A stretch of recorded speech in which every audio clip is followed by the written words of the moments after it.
Ora, seja muito bem-vindo ao desejo imediato desta semana. Na semana passada não houve, já sabe porquê, eu estava fora do país e a ligação era muito má para nós fazermos streaming. E, portanto, esta semana seria a vez da doutora Maria do Céu Santo, mas como a doutora Maria do Céu Santo está de férias esta semana, a doutora Nunes resolveu quebrar o galho com um tema que era suposto nós tratarmos daqui a umas 2 semanas. Já vai perceber porquê. Em todo caso, quero lembrar-lhe que o Desejo Imediato, que é um programa aqui do canal A Cor do Dinheiro, tem um mail dedicado, que é desejoimediato@gmail.com. E agora sim, doutora Nunes, bem-vinda, com boas cores. Então, Alexandra, o que é que vamos tratar hoje? Vamos tratar de um tema recorrente agora que as pessoas trazem de férias, que é o nunca mais ser como era antes em algumas situações da vida. Ok, portanto, mas isto não tem nada a ver com a ressaca das férias, ou seja, não. Acabaram as férias. Vamos guardar essa parte da ressaca, como enfrentar o regresso, mesmo para o fim das férias. Claro. E hoje tu queres antecipar as reflexões que nós fazemos durante as férias, é isso? Sim. São sempre momentos, embora para descansar, como nós já falámos, e da importância do mesmo, são sempre alturas em que a pessoa acaba por estar muito mais reflexiva, muito mais analítica, principalmente se leva questões para férias de que quer alterar. Ou seja, não é introspectiva, é analítica. Analítica, sim. Portanto, há alguma coisa que está a inquietar as pessoas e analisam esses processos no tempo mais vazio, não é? Mais desocupado, e trazem efetivamente essas questões para voltarem a um cotidiano diferente, que pode ser muito abrangente, não é? Não é só questões pessoais, nem só questões profissionais. Sim. É uma vasta gama de assuntos. Sim. Seja porque, por exemplo, acontece mesmo a nível dos jovens trazerem um esquema ou quererem fazer um esquema diferente de estudo. Começarem-se a aplicar... Para o ano é ano de exames, agora tenho que me aplicar a sério, tenho que fazer um plano. Vou começar logo a fazer resumos ou a estudar até porque diariamente. As aulas começam em setembro. Sim. E, portanto, começam logo aqui a antever ou querer mudar alguns comportamentos que, no fundo, percebem que têm que ser alterados, porque, efetivamente, depois acabam por ter depois situações ainda muito mais complicadas. Seja ao nível profissional, não é?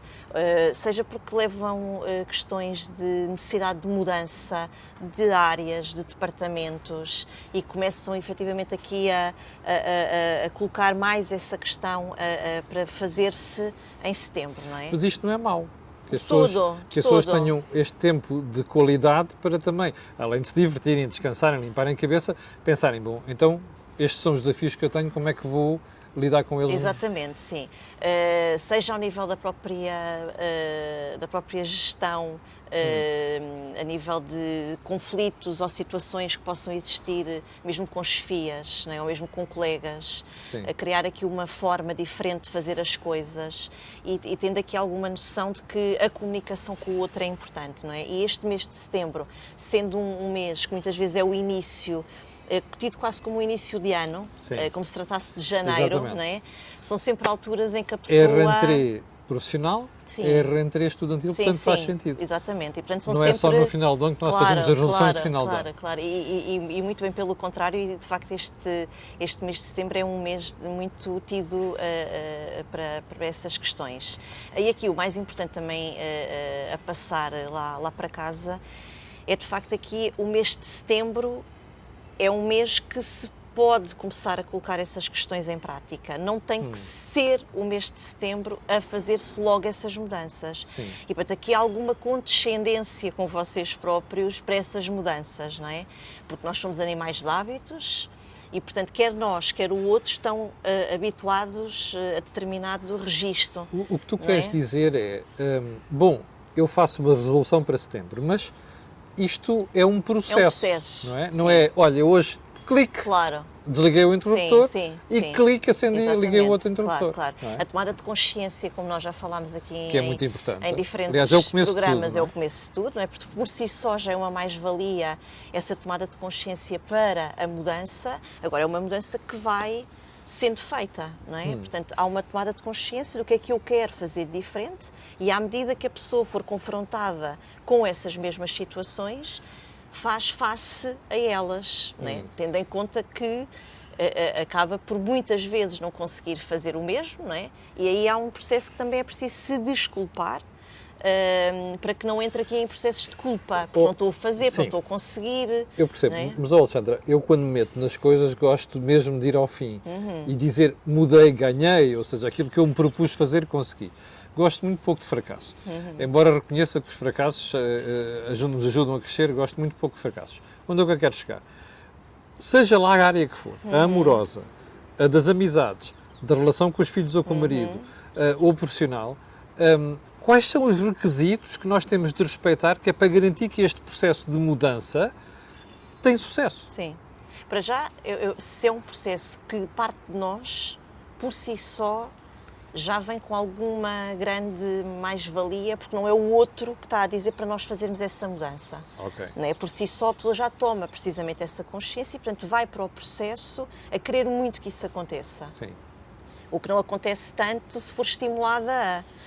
Seja um processo de perda de peso, seja num processo de mudança ao nível de dinâmicas. O que não quer dizer que os nossos amigos ou quem nos rodeia nos devam alertar para certas coisas. Claro. Mas agora a decisão tem que ser nossa. Tem que ser. É E a eficácia disso ter mais sucesso de se poder fazer é maior por parte de nós. Não é? Agora, sempre com a noção de que esse fracasso, não é, pode existir à medida que o processo vai acontecendo. Sim, ou seja, não conseguimos sucesso em tudo. Sim, ou não ser algo que começamos e que aquilo funcione sempre bem, Sim. porque haverá alturas em que as coisas podem não funcionar. Uma pergunta, é importante nós desenharmos aqui etapas? Estilo, não é uma mudança de uma vez, eu vou conseguir isto, e depois aquilo, ou seja, devemos estabelecer metas progressivas? Sim, mediante a situação ou o tema que nós possamos estar a falar. Ou seja, haverá temas que podem ser mais fáceis de colocar essas metas. Por exemplo, está a farta da mulher ou do marido, não é uma coisa que possa... Olha, vou sim, agora... porque também depende aqui do outro, não é? Isso é uma coisa que já falámos aqui no Desejo Imediato, que é os divórcios também depois das férias. E, portanto, aqui tudo também tem a ver com a própria dinâmica. É óbvio, por exemplo, na parentalidade, não é? O falar-se inicialmente agora nesta altura de coisas que vão ter que ser mudadas, dinâmicas, não é? Com os miúdos, com os estudos, coisas que não querem que voltem a acontecer, os jogos excessivos. Sim, olha, tu passas muito tempo a jogar, não é? Vamos ter que mudar. Aqui nós temos que enquadrar que haverão situações em que pode haver maior ou menor facilidade de se conseguir fazer as coisas, não é? Portanto, e aí, ou a nível, por exemplo, profissional, não é? Ok, eu falei com a minha chefe para que determinados processos não pudessem acontecer, porque estava com excesso de trabalho, porque acabo sempre por fazer o meu e o do outro, estas questões têm que ser alteradas, porque me sinto esgotada, porque fui para férias e senti de facto um cansaço muito maior, porque fui admitindo determinadas coisas. Não quer dizer que em determinadas situações não se possa fazer de um determinado trabalho extra porque eu meti na cabeça que não é para fazer mais e não faço. Portanto, a pessoa tem que ter alguma flexibilidade, não é? Precisamente para uma capacidade dela própria gerir essas situações. Vamos à parte prática. Tu és psicóloga clínica, tu dás consultas e, portanto, a pergunta que quero fazer é: tu encontras muitos casos destes, nestas alturas? Sim, encontra-se. Nas mais variadas áreas ou umas têm mais peso que outras? Não, aqui mesmo em diferentes áreas, mesmo a nível, que era aquilo que eu te... Queres dar exemplos? Sim, aquilo que eu te dizia, não é? Por exemplo, a nível dos jovens isso muitas vezes acontece, não é? O pensamento de que eu tenho que fazer diferente porque senti-me extremamente cansada ou cansada e sinto que podia ter tido melhores resultados. O que eu estava a fazer não resultava. Pronto. Ou fui de férias quase pronta para meter uma baixa médica porque fui admitindo determinados comportamentos que o outro só faz aquilo que nós deixamos, não é? Verdade, e, portanto, no fundo, admiti ao longo de determinado tempo muitas coisas que não devia ter admitido e, portanto, isso é para ser mudado, é para ser falado. Agora, sempre com a noção de que é importante uma partilha com o outro. Mesmo a nível, por exemplo, dos filhos, não é? Se os pais têm aqui uma certa necessidade de mudar padrões de comportamento, não é? Admitir ou não admitir, por exemplo, determinadas horas de jogo, é importante que haja um diálogo para informar de que as coisas vão ser diferentes Mas este ano. Sim, quando diz diálogo não é só com a mulher ou com o marido, é com os próprios filhos. Sim, sim, é? a dinâmica. Tem que ser uma coisa acordada entre todos. Porque se efetivamente a mudança, nós queremos que essa mudança seja sortida neles, não é? Então tem que ser efetivamente uma conversa em família, não é? Ok. Agora imagina que nós fazemos todos estes propósitos, conversamos tudo, estabelecemos metas. Com que regularidade é que nós devemos ir às metas e dizer assim, cumprimos isto ou não? Agora já podemos ir para o ponto seguinte. Ou então, não cumprimos, o que é que correu mal, o que é que nós podemos rever para conseguir garantir que isto acontece? Sim, porque aí ao longo do processo, aquilo que efetivamente nós estávamos a falar é que vão existir situações em que a pessoa pode ter que se flexibilizar mais perante a situação. Sim, dizer, eu estava à espera que isto fosse mais peça, não pode ser, vamos dar aqui mais um mês então aí nesta. a meta... Sim. Pode não ser aquela que... Mas também tem tudo a ver com o próprio enquadramento, não é? Para dizer que a pessoa também tem que ser flexível, porque senão vai entrar numa outra zona de frustração, não é? Por não estar a conseguir fazer, ou tomar conta, ou chegar a esses objetivos. E qual é o julgamento final que a pessoa pode fazer? Que é para perceber, imagina, ao fim de algum tempo isto correu bem ou não correu bem, qual é a pergunta que se deve fazer? Sim, a minha vida mudou? Sim, porque aqui a pessoa percebe efetivamente que está a ter uma maior capacidade de ir para casa e não ir tão aborrecida com o trabalho, porque a dinâmica familiar, por exemplo, a nível marital, conjugal, as coisas estão a funcionar também muito melhor, há um maior entendimento, há um maior diálogo, as coisas estão de facto muito mais, num lado muito mais amoroso, a nível dinâmica com os filhos, portanto, a própria feedback que os próprios miúdos começam a ter dos resultados escolares e para muitos deles isso é uma mais-valia e portanto também acabam por ganhar esse gosto de perceber que um determinado comportamento reflete outro que os agrada, não é? Portanto, há aqui uma tomada, lá está, porque a tomada de consciência também vai permitir com que haja uma maior atenção do retorno. Sim. E agora, voltando à tua prática clínica, quais são as dificuldades que tu notas que as pessoas têm mais, aliás, que as acometem mais nestes processos? Quando é uma questão também de uma dinâmica com o outro, porque muitas vezes o confronto... Sim. O ter que dizer o que se sente, quando muitas vezes, como nós falávamos no nosso programa anterior, se perpetua no tempo e se vai admitindo determinadas coisas, é como é que eu agora... Pois. Agora que eu já dei as abébias todas, como é que eu agora mudo isto? Pronto, e isso é de facto um dos maiores problemas, eu quero muito, mas como é que eu vou fazer isso, não é? Porque depende também do outro ou da forma com que muitas vezes o outro... ou a pessoa que quer tratar dessa situação esta é a parte mais difícil. Sim, sim, sim.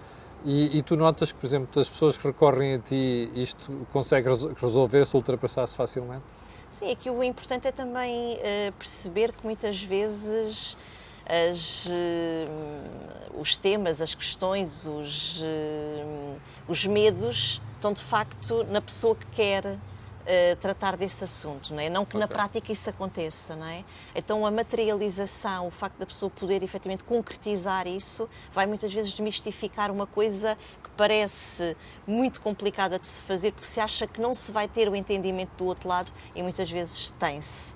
E é uma mais-valia pensar-se nesse sentido. Você está com o Desejo Imediato. Hoje é a vez da doutora Alexandra Nunes. Estamos aqui a tratar do nada vai ser como dantes, como dizia a Alexandra. Alexandra, alguns final thoughts para as pessoas?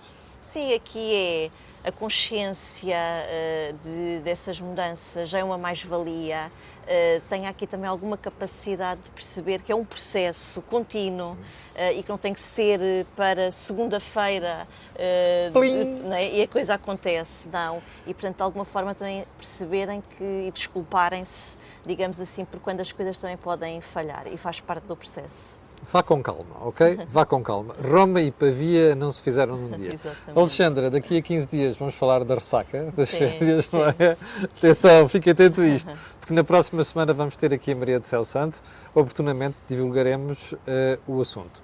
Quero agradecer a Alexandra, quero agradecer a si que está desse lado e também quero lembrar que o Desejo Imediato vai para o ar sempre, ao sábado, aqui no canal A Cor do Dinheiro, salvo raríssimas exceções, e que nós nos encontraremos aqui na próxima semana. Tenha um grande fim de semana, a Alexandra vai se despedir também e encontramos na próxima semana. Muito obrigado. Adeus.